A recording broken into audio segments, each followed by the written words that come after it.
Hello and welcome. I'm Kevin Kauffman and this is my business partner Fred Weaver. We're Group 4610, Arizona's premier short sale team. Thanks a lot for joining us today.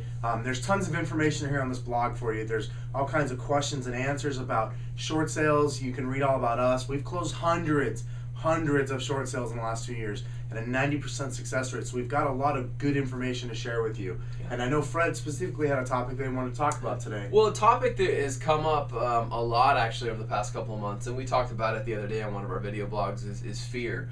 But I want to talk about what I think the result of fear is. Okay. And a lot of times for homeowners in a situation where they're unable to make their payments, or they foresee in the very near future they're experiencing a situation that's going to cause them to be unable to make their payments, okay, whether it's a job loss or a divorce or a transfer and they can't afford two homes, whatever it is. And that fear comes up in people, and you may be experiencing this at some level in your life right now.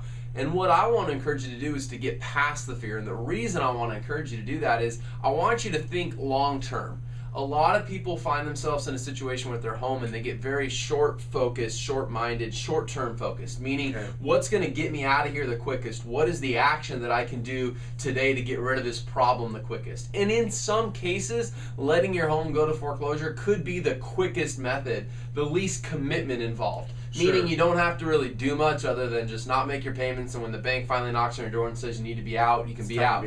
But it's a very short-term focus, and you know what? If you've done that before in the past or you know some people that do it, I'm not condemning anyone today, but what I want to do is challenge you to think further. Think 2 years down the road. Think 3 years down the road. What do you want your life to look like? What's going to be different in your life 2 and 3 years down the road? How are you going to be making different decisions at that point?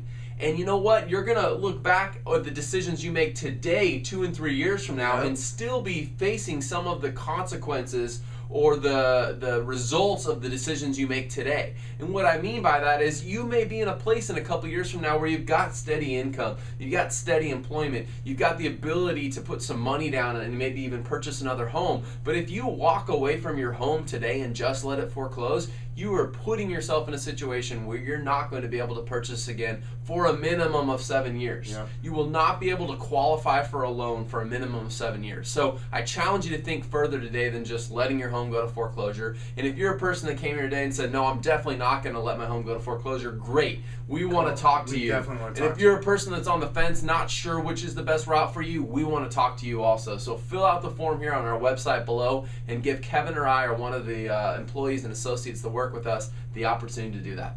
Thanks so much. Talk to you soon.